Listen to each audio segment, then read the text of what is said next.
And salutations, everybody. Welcome back to the third installment of Filthy Sports. My name is John Campia. Good to have you guys here joining us today. I got Jonathan Voitko in here with me. Good afternoon, evening. Ryan Myers is here. What's up, sports fans? And most importantly, you guys are here. Thanks for joining us here today. By the way, Filthy Sports is a daily Monday through Thursday show that you can catch on YouTube, but you can also catch it in its audio format in a podcast form, either on Spotify, Apple Podcasts, whatever. Just go onto your favorite podcasting app of choice and search for Filthy Sports. Make sure you grab that audio feed so it's going to be there the next time that you need it. All right, good to have you guys here today. Here's how our show's going to go. We're going to talk about a few topics here. Then we're going to try to squeeze in a little bit of time, take some live questions from you guys in the audience because we do this show live. But also going to let you guys know, if you like hanging out with us online, we also do a movie show, talking about movies and TV shows in the mornings on our other channel, simply called The John Campia Show. So you can go and find that if you're into movies and talking TV. All right, with that all down, guys, let's dive into it. We're going to start off with this. One of the big picks to have a big year this year, of course, in the NFL were the Houston Texans. CJ Stroud last year was a revelation, right? I mean, he just kind of exploded onto the scene. A lot of high expectations coming to the year. And then they pull off a little coup. They managed to get Stephon Diggs away from the Buffalo Bills, adding to their impressive receiver roster. Well, it's starting to look like maybe it's a good thing that they did, because the NFL's leading receiver, Nico Collins, suffered a hammy in a game against the aforementioned Buffalo Bills, and they're now saying he, CJ's main number one choice weapon, is going to be out for a minimum of 4 weeks. That's huge. Now, right now, the Texans are 4-1, right? So they're sitting good. One might even say that they could probably afford a game or two that they may drop, right? They're off to a hot start. That's what a hot start buys you. But now that acquisition of Stephon Diggs is probably looking pretty good. It was kind of weird thinking of Stephon Diggs going to another team and not being their number one receiver, but he was not. So a couple of questions this raises. What is this going to do to CJ Stroud's numbers? What's this going to do to the overall effectiveness of the offense? Are they going to be able to adapt and work around this? Ryan, they've got a solid receiving core. So, I mean, I'm thinking as long as he's not out 6-7 weeks, I'm thinking they'll be okay. What's your take on this? Yeah, I mean, a hamstring injury, it could linger throughout the whole season, but hopefully these 4 games. Yeah, because it is one of those injuries that can hang around, right? And wide receivers are constantly cutting and running, so obviously legs are in use all the time. But yeah, basically, he was leading the league in receiving yards, 567, had 3 touchdowns. And I think when he was on the field, Stroud's passer rating was like 133, so like really good with his targets. So now that he's out, like you're saying, Diggs has to step up into a role, which he was always a number one receiver on the Vikings and the Bills. So it's not like he's never had that role on a team. And then also, I think Robert Woods is another receiver that might be injured, and then Tank Dell. So those guys have to step up too. They're also without like their main running back. So Joe Mixon's been out. So they've still been able to put up decent numbers and stuff. So I think they kind of have to weather the storm until he comes back.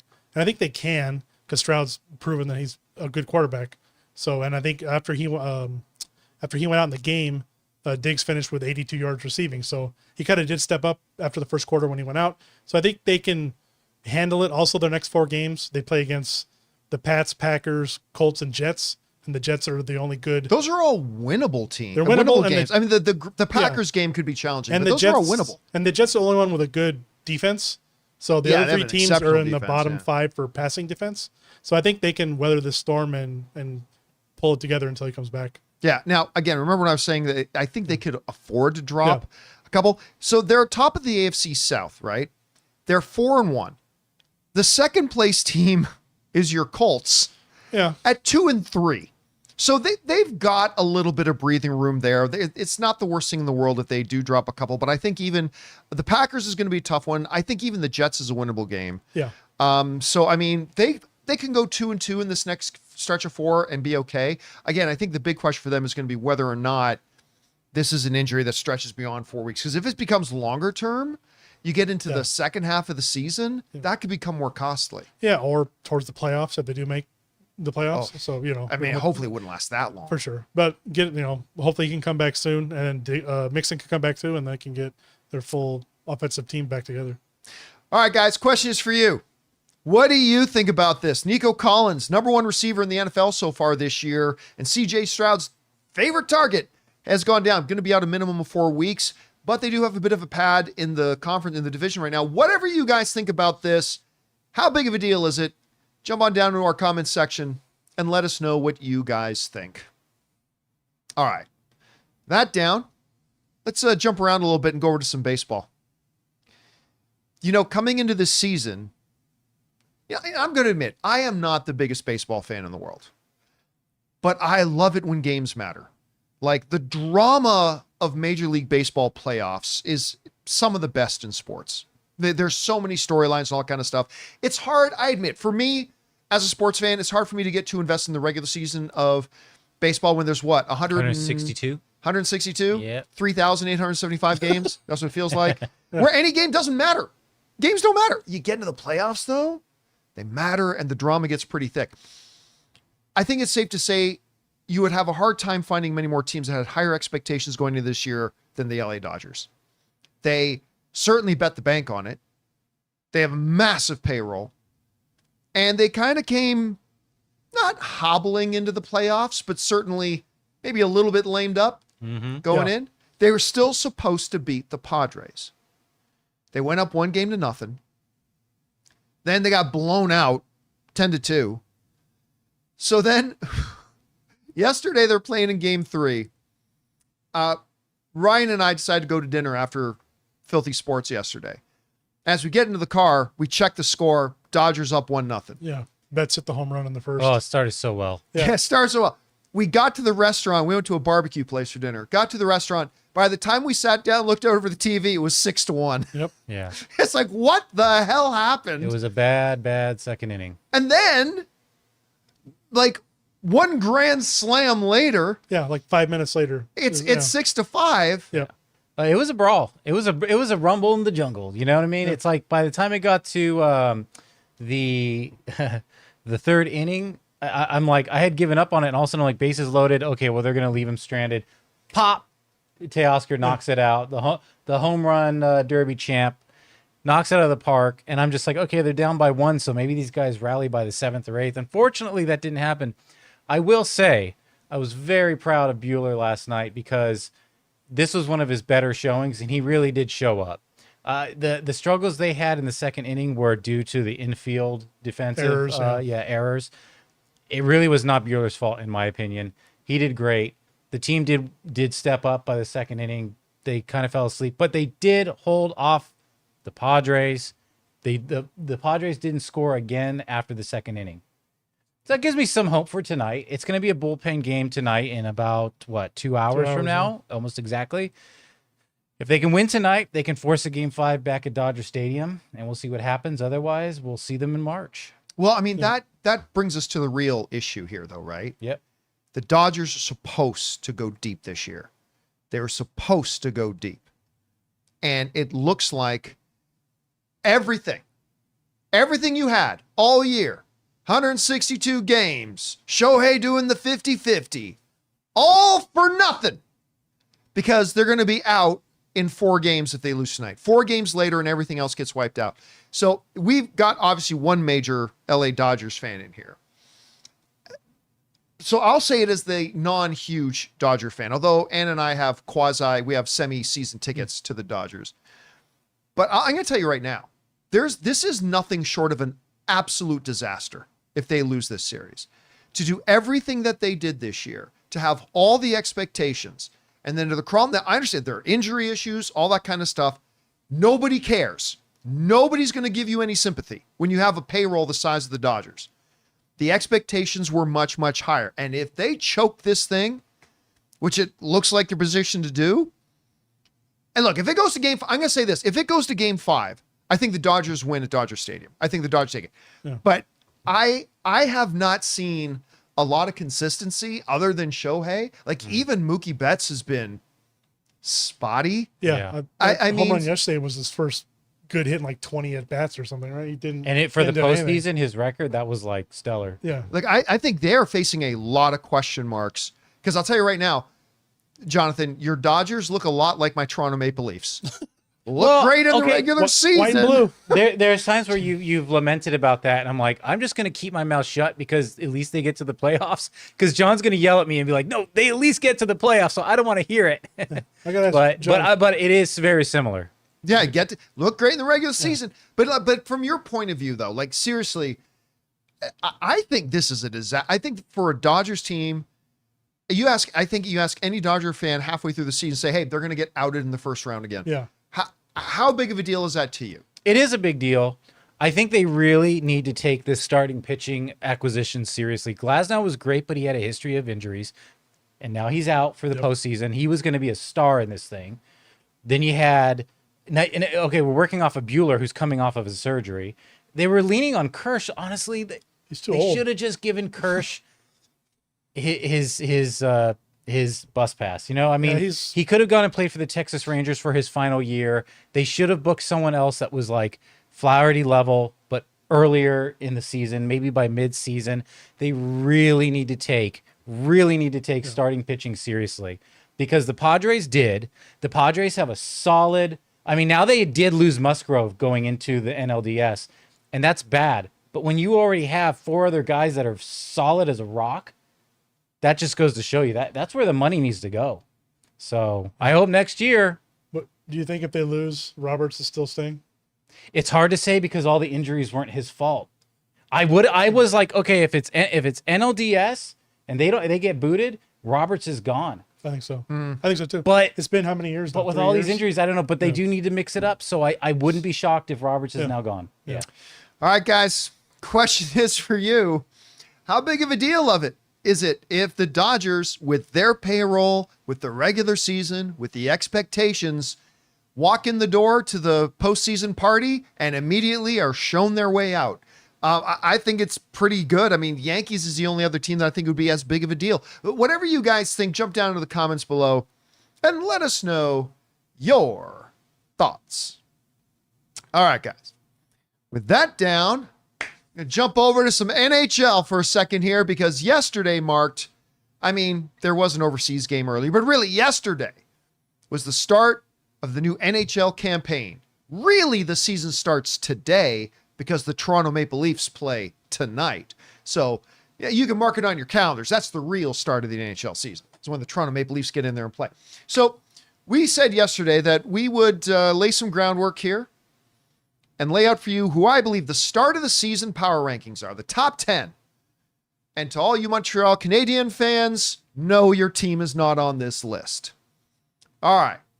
And by the way, if this season can even be 5% as good as the playoffs were last year, notwithstanding the, once again, Toronto Maple Leafs early exit, but that final, that's one of the greatest any sport 7-game finals ever last night. Like I had so many of my American friends who've never watched hockey. You've not watched a ton of hockey before getting to know me. Yeah, and like we're saying like, this is I've ever amazing. Yeah. Are suddenly hooked on hockey because of that finals course between Florida and Edmonton. So here you go. Here is the definitive, authoritative top 10 power rankings of the NHL here at the beginning of this season. At number 10, the Carolina Hurricanes. Now, there are going to be some of you that go, John, because their record last year was 52-23 with 7 overtime losses. John, why are you putting them so low? Main reason I'm putting them so low is because they lost a number of key players. They have a big job ahead of them. Eric Tulsky, the GM, is going to have a major project, has had a major project and continues to fill in some of the gaps. So I think Carolina Hurricanes are going to continue to be good, but I think they're going to drop a bit. We move on to number 9. The New Jersey Devils. Now, like Carolina, that you say, well, John, their record was so good last year. New Jersey last year wasn't so good. They were 38-39, 38-39-5. So you say, why do you have them ranked this high? Because I thought they were absolutely, look, the reality is they were absolutely decimated by injuries last year. They completely underperformed. They've gotten healthy over in the offseason. They made some key acquisitions. I think they're going to be a real force to contend with. Therefore, I got the New Jersey Devils in at number 9. At number 8, and they're going to be some people who think I have them a little bit too low on the list, but this is where I see them. The Boston Bruins. The bane of the Toronto Maple Leafs when it comes to playoff time normally. Man, they even have Padres colors. Oh, yeah, they do. But listen, whenever they just had a key re-signing, Jeremy Swayman, their goalie, pitching in the playoffs wins, goaltending in the playoffs wins.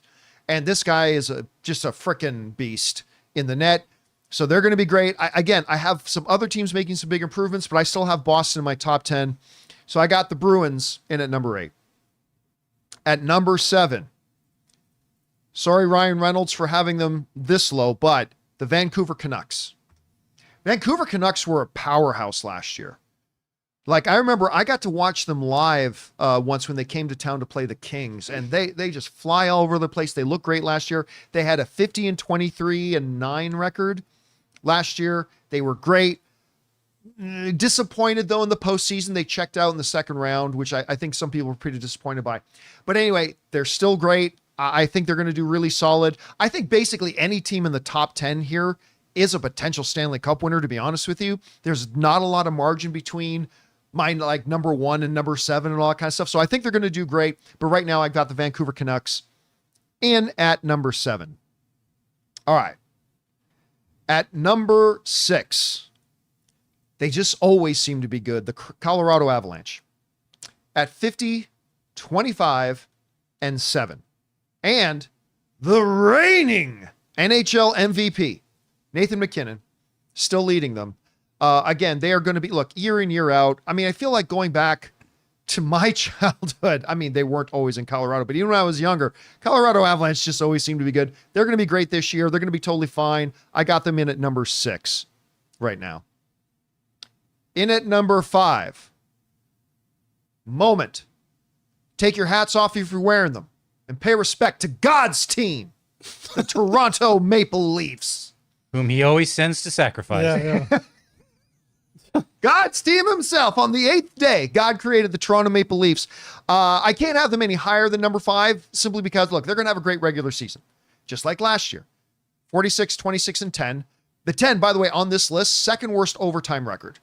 All right. The only other team that had a worse overtime record on this list was the Boston Bruins. But still, a great season. You've got the best goal scorer in the NHL right now in Austin Matthews. They're going to be improved again this year. I just don't know what's going to happen to them once they get to the playoffs, right? I mean, that's the thing. Now I'm just speaking as a butthurt Toronto Maple Leaf fan, is that they always find a way to choke it away. But Toronto Maple Leafs I've got is the number 5 team right now. All right.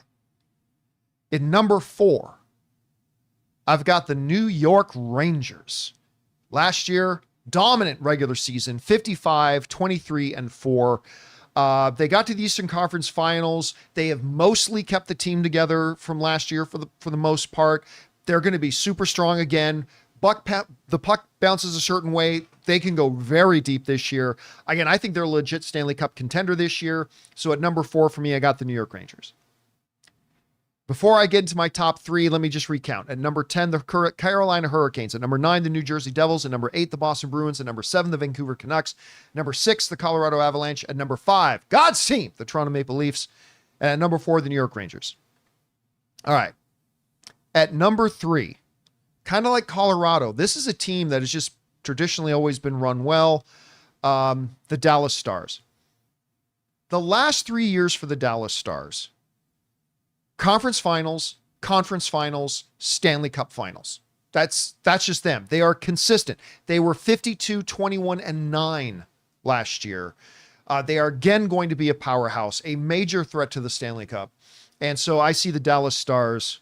You know what the very first jersey I ever had was, as a little kid, just a wee little kid, was a Minnesota North Stars. That's where the Dallas Stars came from. They used to be the Minnesota North Stars. Dino Ciccarelli jersey. That was the first one I ever got. Why was the first one I ever got? Because it was a gift. I didn't get to pick it, but still. You got what you got. I loved me some Dino Ciccarelli. Anyway, so number 3, I got the Dallas Stars. All right, top 2. Everybody knows who the top 2 is. You just don't know what order it's going to be. Mighty Ducks. Oh, sorry. Flying V. Yeah. At number 2, the reigning defending Stanley Cup champions, the Florida Panthers. They are 2 years back to back, they've gone to the Stanley Cup Finals. A couple years ago, they came up short against the Knights. Last year, of course, they won in a thrilling 7-game series, Game 7 against the Edmonton Oilers to win it. They are the defending champs. Paul Maurice is one of the best coaches in the game. They're going to, again, be a powerhouse. Last year, 52, 24, and 6. They are going to be, again, great this year. I expect them to slow down a little bit in the regular season, but I still kind of pick them to go to the Stanley Cup Finals again once they get to the postseason. So I got Florida Panthers at number 2. And at number 1, it is the Edmonton Oilers. Another year mostly together, another year experienced. They have, even though he's not the reigning MVP, I think the best overall hockey player in the world right now in Conor McDavid.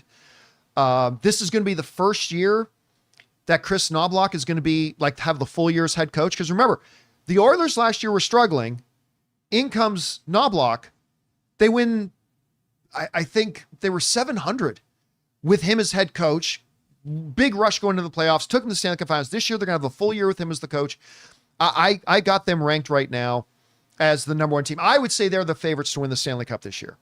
So that is my top 10 power rankings for the NHL this year. Going in here at the start of the season, we'll revisit this power ranking list in a few weeks once things start to shake out. But for now, I got, again, number 10, the Hurricanes, number 9, the Devils, number 8, the Bruins, number 7, the Canucks, number 6, the Avalanche, number 5, the Maple Leafs, number 4, the New York Rangers, number 3, the Dallas Stars, number 2, Florida Panthers. And I think the favorites this year to win the Stanley Cup should be the Edmonton Oilers. Guys, question is for you.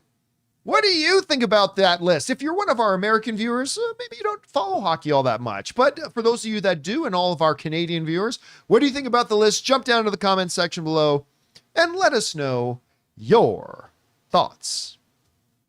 All right. With that down, guys, let's move on to this.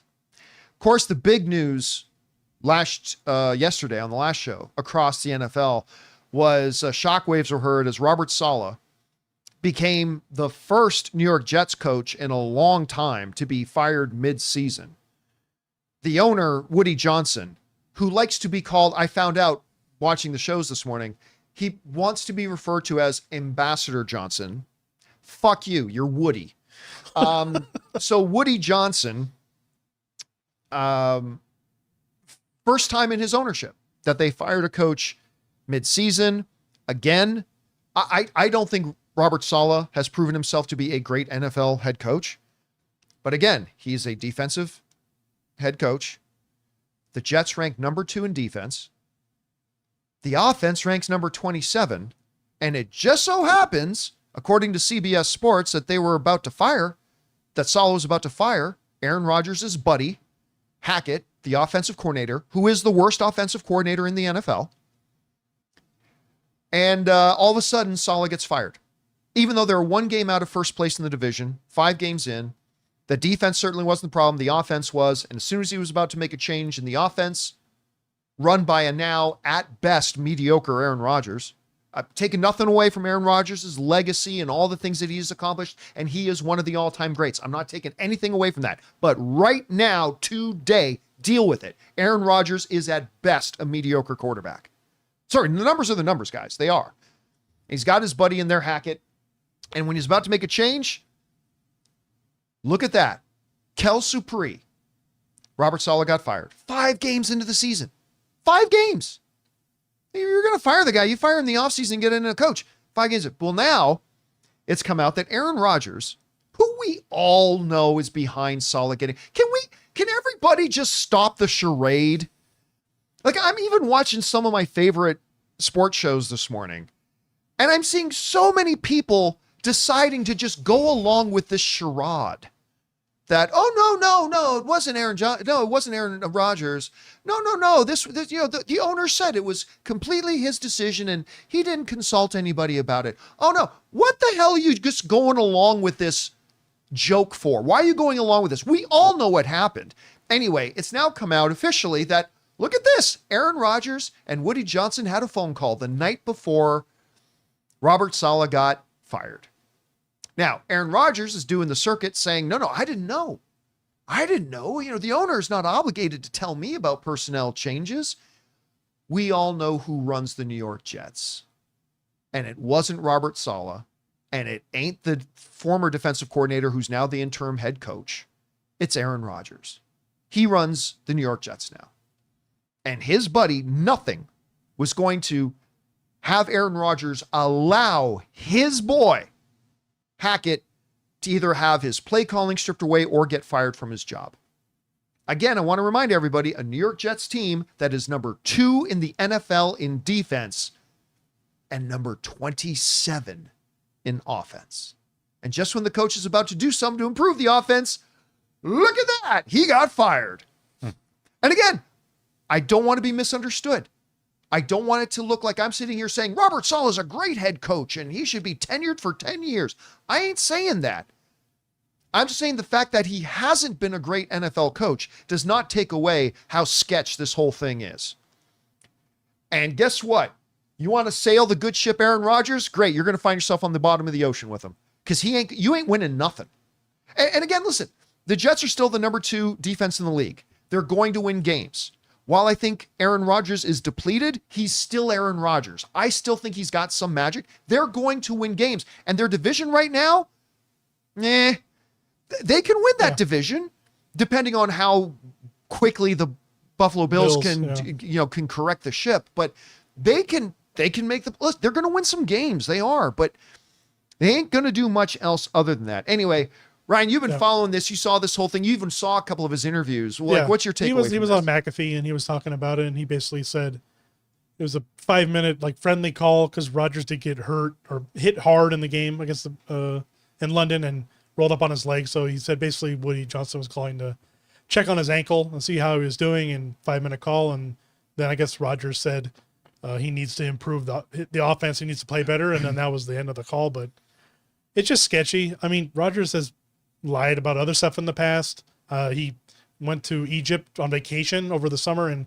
got fined for not attending camp. So that the people think that probably was like the start of this issue with Saleh maybe. And the whole, not to get into it, but the whole I'm immunized but not vaccinated, that type of stuff. So there's all that stuff too. So I don't know. If he didn't have anything to do with it, I don't believe it. I think he did have something to do with it. Oh, especially he clearly did. Especially the other story with Saleh wanting to get rid of Hackett, and then all of a sudden he's gone instead. Why wouldn't you get rid of both of them then? If the offense sucks and you want to get rid of the coach, why not just get rid of both and do that too? So I don't know. It's very sketchy.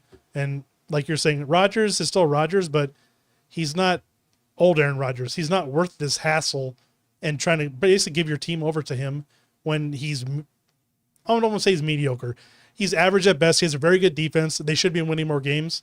And being 3-2 doesn't mean your coach should be fired. If they're 0-5, sure. Well, they're 2-3. Or 2-3, sorry. Even that. But again, they win this Monday night. They're in first place. But it's not like they're horrible. So I don't know. Yeah, there's something going on. Like you said, it's sketchy at best. So his answers to the question. One of our live viewers right now, AJ, is writing Bill Belichick to the Jets. Why would he want to deal with Rodgers? Yeah, look, all due respect to Jets fans out there, you are dreaming if you think Bill Belichick will go to the New York Jets with that owner. By the way, under that owner who's been, how long has he been the owner there now? Almost 20 years? Probably. No, 21 years or something like that? I mean, anyway, Favre was there, all that time. Stuff. Yeah. Look up their record as a team. Greeny was saying, I saw on his show today, he's saying, look, if you have a bad year, you can kind of look at the quarterback. If you have a bad 2 to 3 years, you can kind of look at the coach. You have a bad couple of decades, you got to look at the ownership. Yeah. And so you think Bill Belichick, after working so many years with Robert Kraft, one of the most supportive owners, in the game, and if you need to, he can give you a good recommendation where to go get a good massage. So, I mean, you think for a second that Bill Belichick is going to go to a team with that owner, with that quarterback, and an offensive coordinator who sucks and is untouchable on the team. You think Bill Belichick's going to go to that? No way in hell does Bill Belichick go there. He would probably make conditions to take the job. You got to get rid of everybody. I'm bringing in all my own staff, everybody. Oh, okay. Yeah. So, look, let me put that asterisk. You're 100% right. If Woody Johnson went to Bill Belichick and said, look, I'm going to give you carte blanche. Mm-hmm. The GM will basically work for you. You hire whoever you want, you fire whoever you want, and I'm going to keep my hands off. Oh, and I'm going to give you $15 million. Yeah. Under those circumstances, maybe. Yeah, then maybe. But there's no way, right? They just mortgage the whole house on Aaron Rodgers. They're not going to get rid of him. They're not going to get rid of Hackett. No. So, yeah, anyway. Guys, question is to you. What do you think about this? Are you one of those naive stiffs like a lot of the sports show hosts right now and actually believe this charade that, oh no, Aaron Rodgers had nothing to do with that? Of course he fucking did. Anyway, whatever you guys think about it, jump down into the comment section below and let us know your thoughts. All right, guys. With that down, let's move on to this, shall we? Gonna jump over to some UFC stuff here for a second. You know, for good or for bad, rightly or wrongly, fairly or unfairly, to this day, probably the biggest superstar name in mixed martial arts is Conor McGregor. I mean, that's the name. You put him on a card right now, and I'm not particularly a big fan at the moment, but you put Conor McGregor on a card right now, that is going to sell like hotcakes. People tune in to watch Conor McGregor. They do. Great actor. Great, fabulous Roadhouse, ladies and gentlemen. I'm just waiting for the Oscar nominations to get revealed to find out. The only question is, does Conor McGregor get nominated for Best Lead Actor or Best Supporting Actor at the Oscars? Best use of the word fellas. Yeah. What's happening, fellas? One of the greatest acting performances. If you haven't seen Roadhouse, go see it. Anyway, I guess AJ Live Chat saying I only watch Roadhouse for Conor. Yeah, I think a lot of people did. So, of course, he was supposed to fight Michael Chandler. I believe it was at UFC 303, 304, something like that. It's been a while, yeah. It's been a while. That was supposed to be his big comeback fight. I think he broke a toe, couldn't do it. Michael Chandler decided I can't wait around anymore. I only have so many years left to fight in the UFC. So he's fighting. I think he and Charles Oliveira about to run it back and have another fight. That's going to be great, by the way, because in that first fight between Chandler and Oliveira, it was close. And then he cracked Oliveira. Like he came that close to finishing that fight. But I mean, Charles is a master, got it, submitted. Anyway. So he's got that. So now the question becomes, who does Conor McGregor fight next? Because he just did an interview where he said, we are currently talking to a couple of camps about a potential opponent for me to make my comeback fight. Now, listen, I'm still personally of the opinion that there is a decent chance he never fights again. But they keep saying he is. Okay. So who would be his opponent? I want to throw out 3 potential names. One of them is obvious. I think one of them is really interesting. And one of them you're going to hate, but it's true. Let me get the one you're going to hate, but it's true out of the way first. Conor McGregor, his first fight back could be Islam Makhachev, the current reigning, defending, best fighter on the planet, probably. Fight. Now, why is this interesting? Well, the reason it's interesting is because he is, of course, he's family, man. He's the protege of probably the best mixed martial artists of all time, and in the Eagle, Nurmagomedov, right? Who, of course, hates Conor McGregor, and Conor McGregor hates him, and they had the big, bus deal, and the whole bus deal, the whole yeah. rivalry, all that kind of stuff. So it's an interesting story, right? And listen, it would sell 50 million pay-per-views. I mean, it would sell like crazy, right? Now, is it justice for Conor McGregor to fight Makhachev? No. Conor McGregor does not. Listen, I'm telling you, I know. Conor McGregor does not deserve a title shot. Forget the fact that he's been active for almost 3 years. I looked it up. More. He's not ranked top 15 in any of the weight classes he's ever fought in. And like Stipe is still 8th in heavyweight. So he's not on any UFC not right now. ranking. Yeah, he's not on not any right ranking now. for anything right now. Right? Yeah. Conor McGregor has lost 3 of his last 4 fights. All right? 3 of his last 4, including 2 in a row. His last win was against a now depleted Cowboy Cerrone. Yeah. that was fun to watch. The two of them have a lot of respect, but that was his last win against an already well past his prime Cowboy Cerrone. Before his losing 3 of his last 4 fights, his last win was against Eddie Alvarez, which I think that was like 7 years ago. Is that when he got the double champ? When he got the championship. I mean, and by the way, he beat him. Yeah. That might have been his best he fight. really beat him. Yeah. Because there were a lot of people, I had my doubts that he could beat Eddie Alvarez. He dominated. And at that time, Eddie Alvarez looked great. He was good. Yeah. Right? So there's no way in hell he deserves that fight. And by the way, Makhachev would destroy Conor McGregor. Destroy him. Yeah. But if Conor McGregor's looking for a huge payday, if Makhachev is looking for a huge payday, if the UFC is looking for a big main event that would draw a lot of pay-per-views, are you going to look me in the eye and tell me that fight doesn't get a lot of pay-per-views? Hell yes, it will. So that's one possibility. Completely unfair, completely undeserved, but that is one of the possibilities on there.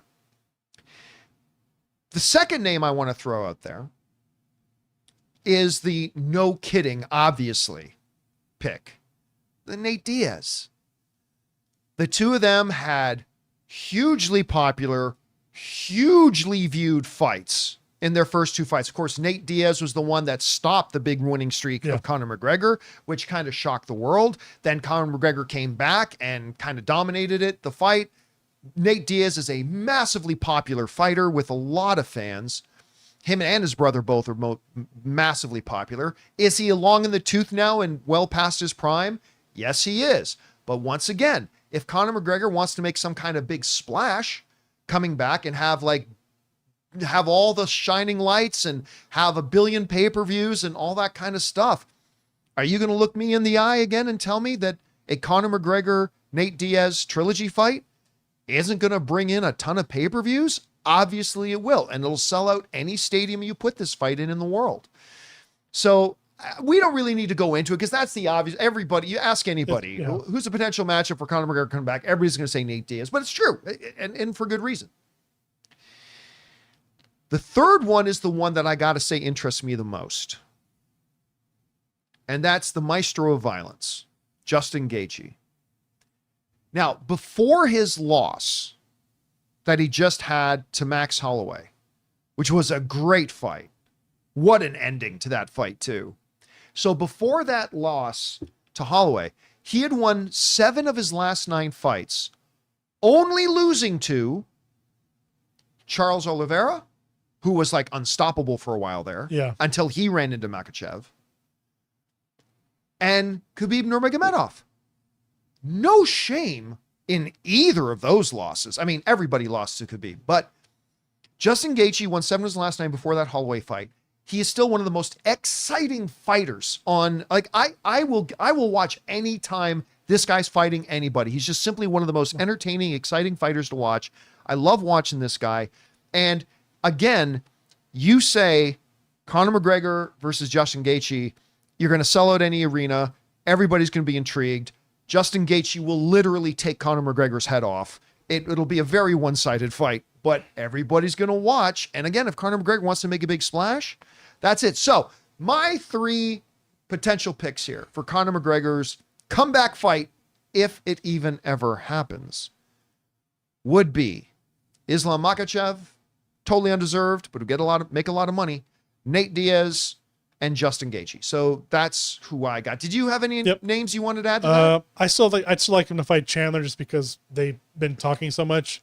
Maybe after the fight, if he doesn't get too much, whoever gets damaged or whatever. But I mean, look, if Conor's willing to wait, because again, Chandler's got that fight against Oliveira coming up. If Conor is willing to wait for that fight to happen and then another 4 months after that, that would also be a very interesting fight. So that fight, obviously I want to see him fight Gaethje. I feel like that would be the best fight as far as like styles, because that's just a slugging fight at that point. I do think Gaethje would knock him out just because it's been so long.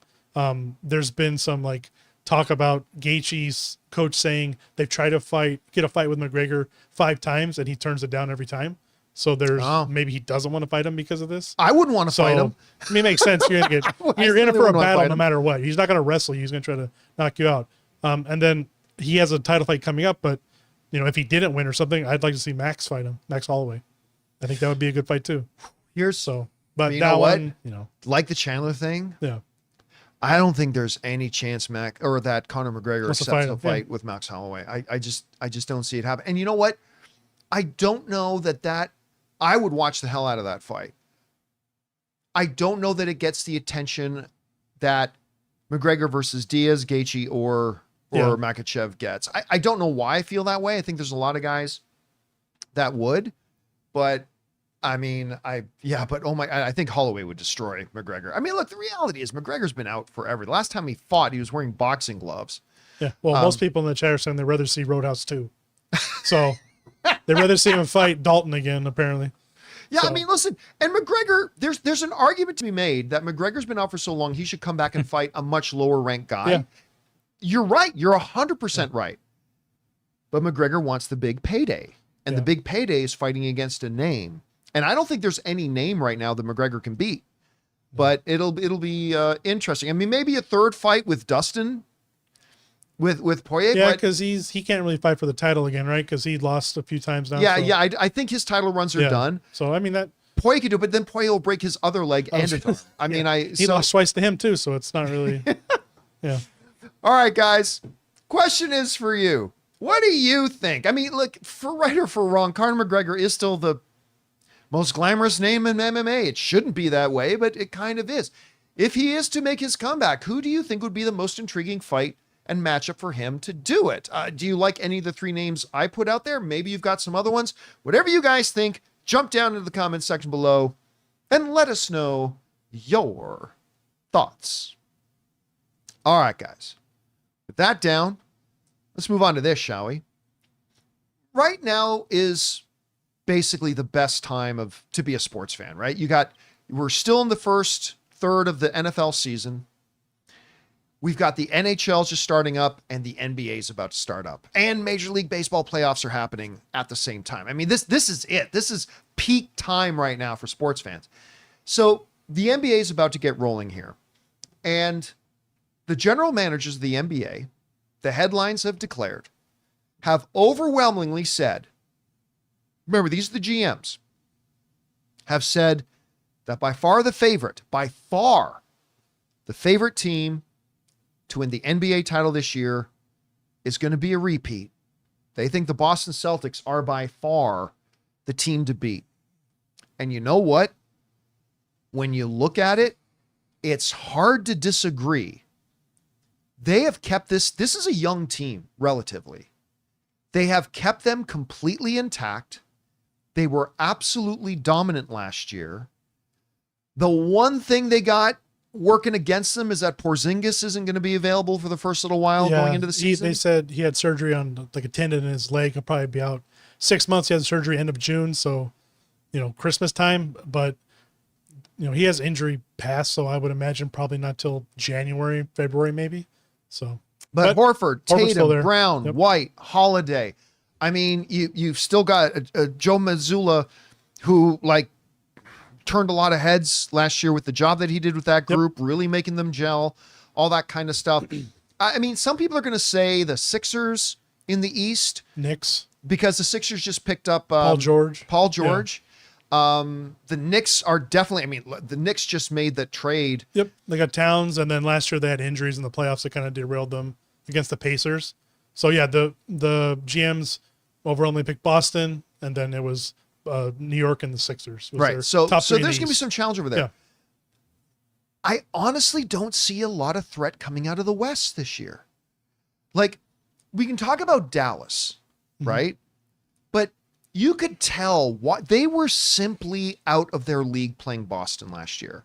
Dallas, I still feel, is one significant piece away from being a legit, we're a threat. I mean, they could still win the West. Yeah. Depending on what do the Nuggets do?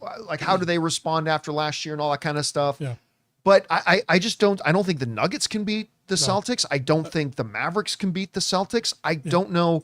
The team overwhelmingly from the GMs, and I agree with them on this, they think Oklahoma is going to come out of the West because they picked up Hardenstein, Caruso, all of them played another year.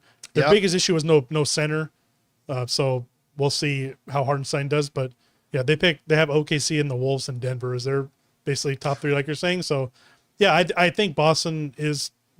Pains me to say it as a Laker fan. They're the best team. They didn't have to get rid of anybody. They have basically the same team, and the East is not as good as the West. It's very top heavy in the East. So there's plenty of easy wins to get to pad that record to get home field in the play or home court in the playoffs. So yeah, I don't see why they wouldn't unless something drastic or injuries happen or something. So I don't see why they wouldn't be first in the East. So yeah, this might be, maybe we should say this for another time, but I still, living in the LA area, we go to a bunch of Laker games. Do they even make the playoffs this year? I know this is another topic for another time, but I can't help but ask, do the Lakers even make the playoffs this year? They got a new coach. By the way, a coach that has never coached even a peewee basketball game. He's a podcast. He did a podcast. Is that good enough to be a coach? Well, he did a podcast. He's a with player. LeBron He's James. not. He knows. Yeah. I think they'll be a play-in team, which means they're top 10 probably if nothing bad happens. I mean, they can try to make a move, but I don't see them being. Well, they top just picked 5. up a center, right? Who did they just pick up again? They just They picked picked up. Sorry, his name's not coming to me. They basically signed a guy that had been out of the league for a while with health issues. He's a younger player. He was good on the Raptors. Sounds like the Dodgers. Yeah, they basically someone that was out of the Look league. at this guy. He's got health issues. So, He'll make it to the playoffs. But it's like they're so reliant on Davis and LeBron, and LeBron's gonna be 40, and Davis doesn't have the best health history. So if anything happens to one of them, it's kind of toast. What do we think? So of course the Lakers are going to make that. I totally forgot they got Bronny now. Oh well, Of course they're gonna. That's a third round at least, right? Yeah. So Come on, we'll see. I have higher hopes for the Lakers than the Clippers, because now the Clippers only have Kawhi on one leg. And You know what? James Harden. So. Here's the thing: the MVP of the Clippers this year is going to be the new stadium. Yeah. Because seriously, guys, if none of you jump on YouTube and look for Clippers, what's the name of the new stadium? The Intuit Dome. The Intuit Dome. Yeah. Jump online and look up some videos on the Intuit Dome. It is magnificent. Where is it going? It's where is over it? by It's right next to SoFi. It's basically Yeah, it's by SoFi the SoFi. Stadium. I hate the that Dome area and the so Forum. much. I hate going out there Traffic too. is LA people. I got an talking about image traffic. of it, but so basically, it's just a bunch of mega stadiums out there now. Yeah, well, you got the Coliseum, you got SoFi, which is probably the best stadium in the NFL. And then the Forum is And like now they got half a probably mile the away. best basketball arena in the most- NBA. Is Because the Yeah, LA that Sports happens. Arena still there, or is this No, one it's gone. of That's these where are in the- its place? The Sports Arena they tore down for the LAFC Okay. stadium. But seriously, guys, go watch some videos on this stadium. Like every seat has power and USB connection. Like there's monitors everywhere. There's like, it just, The one thing, they have the fan wall of people. Yeah. So if you guys don't know, it's basically Exterior a whole is pretty section incredible. that goes up where only people that are Clippers fans can sit there. And if they catch someone that's not wearing Clipper gear, they'll kick I don't them out. like that. So it's like a whole section Whatever. for it. I don't know. they do it in soccer. Yeah, in so- a lot of I stadiums. love this scoreboard up here. I have it on the screen. Well, yeah, see, that's basically, that's like SoFi's It's scoreboard. it's like a oval. But like, Right. again, every seat has feel like built-in I'm at a technology. Quidditch match. Even the hallways, the bathrooms, like everything. They You said can they charge at the urinal. Yeah, What you you're can going to order- charge, I don't know. you order stuff from your phone to your seat. They want to make it where you can get to the bathroom and back within 5 minutes for anybody, no matter where you're sitting. So they have all these What if lofty they just goals. hook the up- one tour I saw, What if they just hook up funnels at the Yeah, seat? just the Stadium Pal. the one tour I saw when they went around, they said they literally have double the amount of bathrooms than the next NBA team with the most bathrooms. Like you're never going to be standing in a line to go. Anyway, we've gotten off topic from the Boston Sorry, Celtics yeah, here. yeah, sorry. Boston Celtics, favorites to win the NBA title this year. Question is for you guys. Do you agree with that assessment by the NBA general managers? It's hard to disagree, honestly. I mean, anything can happen in the season. We'll see if a Cinderella can poke out, but whatever you guys think, jump down to the comments below and let us know what you think. All right, guys. With that down, we got a couple of minutes here, so we're going to take some questions from you guys in the live chat. If you have a question in the live chat, format it like this. Type in, look in the live chat right now, and then write your question here. I just put in a comment in there. Put in all capital letters, question, : That way we know it's a question you guys have for us, and we'll address it at least a couple of them here before we run out of time. So, Jonathan, what do we got in there? Okay, Espinoza says, do you think the Lakers-Dodgers championship in 2020 were flukes? No, I don't either. Not the Lakers. They were No, number Lakers one were in the the best West, team. Yep. And I know some people shit all over the bubble championship, but all the players say that was the hardest one. Yeah, because no, it was the seriously, most that was the most even- grueling, yeah. hardest one to win. So I said that no. was not a fluke. And That was there hasn't definitely been not a any fluke. repeat NBA champions in a long time. So Yeah, and winning the NBA title again back to back. It's been forever since it's happened. Maybe Boston does it this year, but no, I don't think those were flukes at all. Yeah. All right. What do you got next? we got Isaac who says, what's your guys' favorite sports movie? does I that have to feel be like- a serious or comedy? No, it could be. Could be either. I mean, I feel like somebody asked me that recently on the movie show. I mean, look, there's classics. Paul Newman's Slapshot. Yeah. One of the great all-time classic sports movies. What's the Burt Reynolds one again? Longest Yard? Longest Yard. Longest Yard, yeah. Which was then remade Yeah. by Adam Sandler.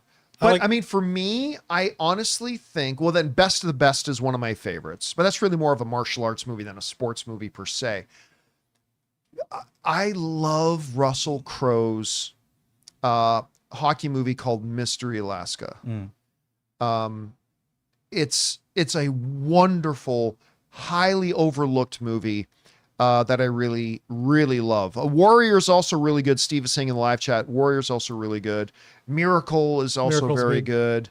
good. I like The Happy- Rookie is I like very Happy good. Gilmore Happy Gilmore. for golf. See, I thought when you said comedy, you were going to like Major League or something Oh, like that's that. good too. Happy Gilmore, that Just that a bit came out at, outside. like in my teens, so I'm like, it's super funny. All right. What? Oh, let's Rocky. take- well, Rocky's Yeah, Rocky's a classic. Yeah. Sure. All right. Let's do like two more. All right. Thoughts on Detroit Lions this year? A little disappointing, to be honest Yeah, with you. the Vikings kind What's of took the thunder in that division from them. Yeah, Vikings. I mean, listen, Goff was always good, right? Even when he sputtered a bit in the Rams, you still knew he was really good. Obviously, the trade worked out great for both teams, right? Stafford for Goff worked out for both teams. Rams got their Super Bowl. Goff really reignited them. When you look at how good they were last year, I'd say this year so far, they are under, like, I think Detroit's going to be fine. The Lions are going to be fine. They're going to make the playoffs. They're going to be fine. But I think right now, they don't seem to carry that Megatron level firepower we saw coming out of them last year. So I'm waiting for them to really pick it up, take it to the next level, if you will. So that's what I'm waiting for. Yep. All right. Last question of the day. What's next? All right. AJ says, not sure if anyone can answer this, but what the hell happened to my Saints? Let's go Spencer Rattler. He gets the start Sunday. When you look at the New Orleans Saints, they started the season like a frickin' bat out of hell. I think in their first two games, they scored 785 points. At least that's what it felt The like. first game especially. That's what Dallas Yeah. felt like. Yeah. Dallas certainly felt like Came they out. got run up on. And now they've dropped 3 in a row. Because here's a serious thing. It's also the eye test. When you watch the Saints those first 2 weeks, they weren't just winning. They looked dominant. They looked like they couldn't be stopped. And they have clearly faltered a bit. I mean, Derek Carr has always had some consistency Yep. questions about him and all that kind of stuff, but he can win you games, and now he's out. Have we heard how long he's going to be out for yet? They haven't said. I know on our show yesterday they said he was going to get MRI, but I haven't seen any news. Yeah, from so I am not going to write them off. I'm not going to write them off, but the last couple of weeks has clearly been a different story than what we've had in the first couple of weeks from them. So Yep. we'll see. Anyway, guys, that'll do it for today's installment of the Filthy Sports Podcast. Thank you so much for being here and joining us today, guys. Really appreciate you having here. Don't forget to come on back and join us again tomorrow for the next installment. I want to thank the guys in the room with me, Jonathan Voico, Until tomorrow. Ryan Myers. Thanks, guys. Thank you guys so much. My name's John Campy, and until next time, everybody, bye-bye.